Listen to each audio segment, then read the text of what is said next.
From homeowners to elected officials wants the IJC to scrap the current plan that keeps water levels so high.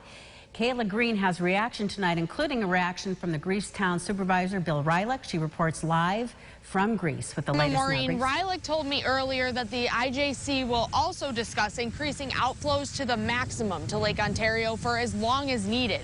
And their other idea, suspending Plan 2014, would mean reverting back to the 1958 plan.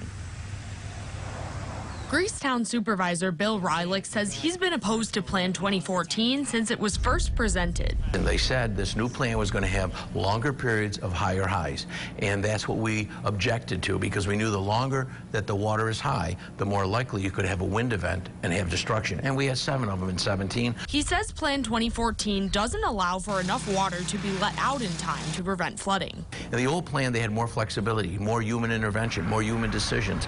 They could say, hey, we know all the Great Lakes are high. We better try and get as much water out every day that we can because we know what's coming.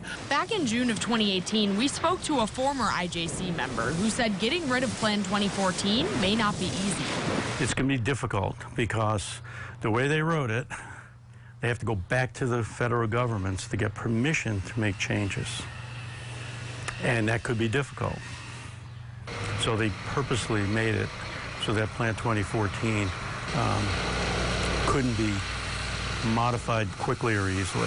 He also says the Canadians favor the plan, and it'll be difficult to get them to agree to changes.